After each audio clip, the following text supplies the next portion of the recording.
Thank you पोजी।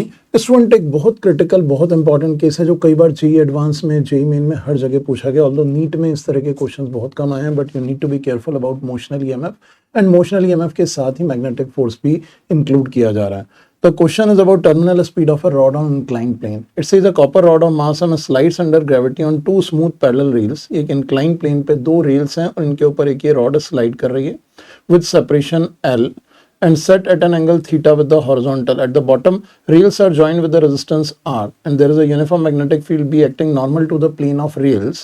तो यहाँ पे terminal speed of rod हमको calculate करनी है. We know well कि terminal speed तब आती है जब नेट फोर्स बॉडी पे जीरो हो जाता है। तो से these are the two inclined planes, नीचे आर रेजिस्टेंस लगा हुआ है, दिस एंगल इज थीटा और यहाँ पे ये रॉड है which is sliding down.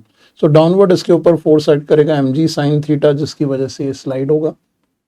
Magnetic field perpendicular to rails है तो मैग्नेटिक फ्लक्स कट करेगा। तो यहाँ पे राइट हैंड पाम रूल से आप देख सकते हैं ईएमएफ प्लस माइनस यहाँ पे आ जाएगा and a current is setup in this circuit and the induced current if you calculate, तो यहाँ पे इंड्यूस करंट का वैल्यू आ जाता है I is equals to BVL upon R। So induce current here is BVL by R and due to this current the wire experience a magnetic force F is equals to BIL in upward direction along the incline, क्योंकि field perpendicular है, current leftward है तो force लगेगा along the incline. आप Fleming's left hand rule से निकाल सकते हैं, राइट हैंड पाम रूल से निकाल सकते हैं। And if its terminal speed is VT तो we can write at terminal speed, यहाँ पे अगर अपन देखें तो at terminal speed VT acceleration is 0 and if acceleration is 0 net force must be 0, so here BIL should be equals to mg sin theta. When we substitute the values, this B square L square VT upon R is equals to mg sin theta. That gives us the terminal speed VT is equals to mg sin theta multiplied by R divided by B square L square. That's the result of this problem.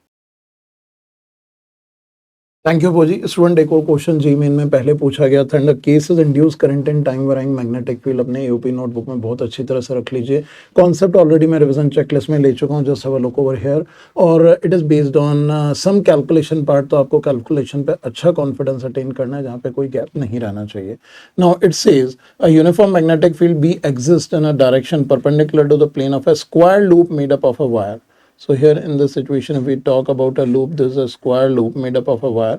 The wire has a diameter, wire diameter दिया हुआ है हमारे पास 4 into 10 to power minus 3 meter and a total length of 30 centimeter. तो आप अच्छी तरह जानते हैं स्क्वायर की साइड क्या हो जाएगी यहाँ पे।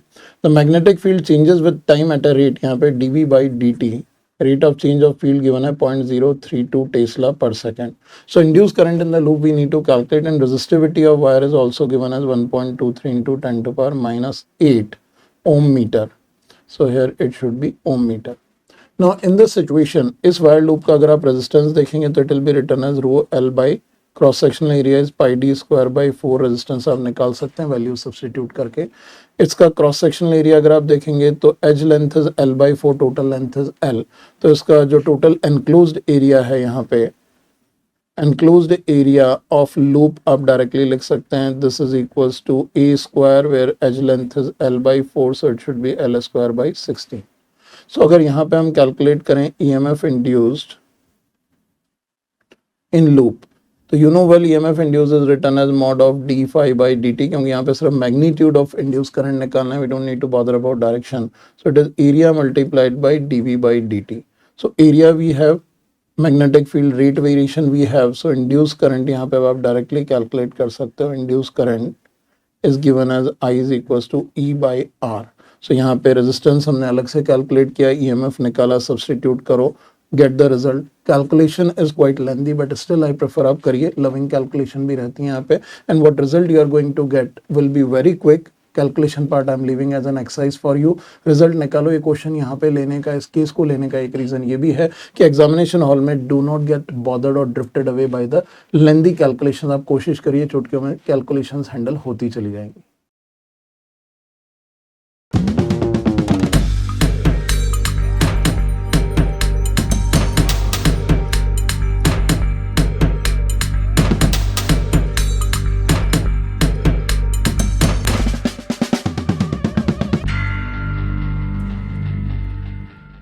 थैंक यू बोजी। न्यूमेरिकल कैलकुलेशन का one more question here I am taking. थोड़ा सा अगर आप केयरफुली कॉन्सेप्ट्स को अप्लाई करते हैं तो calculation part won't consume much of time. Have a look on this case where will be talking about EMF induced in a coil due to time varying current. Previous case में magnetic field time के साथ vary हो रहा था, यहाँ पे current is changing with time. So note down this case in your EOP notebook as well. So it says two concentric circular coils C1 and C2 are placed in XY plane. C1 has 500 turns and a radius of 1 centimeter. C2 has 200 turns and a radius of 20 centimeter. C2 carries a time dependent current, वो भी given है यहाँ पे। अगर आप solution में देखेंगे तो सबसे पहले देखिए C1 का 500 टन है, रेडियस 1 सेंटीमीटर है। C2 का 200 टन है, रेडियस 200 सेंटीमीटर है और दोनों कॉन्सेंट्रिक है। तो एक बड़ी कॉइल होगी विच इज C2 एंड अंदर एक छोटी कॉइल है which is C1, number of turns N1 N2, radius R1 R2। In the situation C2 के अंदर करंट चेंज हो रहा है। I is given as 5t square minus 2t plus 3। So इस करंट की वजह से जो सेंटर पे मैग्नेटिक फील्ड है that will also be changing. तो magnetic field at C2 centre अगर आप निकालेंगे तो mu naught I by 2 R2 multiplied by N2। Outer coil की वजह से इसके सेंटर में magnetic field mu naught I by 2 R multiplied by number of turns, that's what will be using. So अंदर वाली कॉइल की हम बात करें तो it is asking EMF induced at time t equals to 1, value is 4 by x, that means these are all loving calculations you are going to get और result directly calculate होगा। तो this should give you a high confidence कि जो values हैं वो loving calculation से आएंगे। so यहाँ पे EMF induced in C1 can be written as its number of turns N1 multiplied by pi R1 square multiplied by dB by dt by C2। so dB by dt you can substitute it from here, N1 pi R1 square multiplied by this mu naught N2 by 2R2 multiplied by di by dt, that can be written as 10t minus 2 and you can put t is equals to 1, सारा values डालो, you are going to get the result of this problem। Students कई बार बहुत basic और elementary questions होते हैं which must not be solved in a wrong place, क्योंकि ये questions basic आपके मार्क्स को एलिवेट करते चले जाते हैं। Have a look on this case where it is talking about changing magnetic flux through a circuit loop. एक circuit loop given है। The given figure magnetic flux through the loop is increasing according to the relation. यहाँ पे हमारे पास magnetic flux दिया हुआ है this 10t स्क्वायर प्लस 20t and this given in milli webers, so multiplied with 10 to power minus 3 webers. t is in second. तो magnitude of current through this 2 ohm resistance पूछा है। तो अब डायरेक्टली फ्लक्स गिवन है तो ईएमएफ इंड्यूस आप कैलकुलेट कर सकते हैं। EMF induced is given as E is equals to mod of d5 by dt। When you differentiate this gives you 20t plus 20 multiplied by 10 to power minus 3 volt.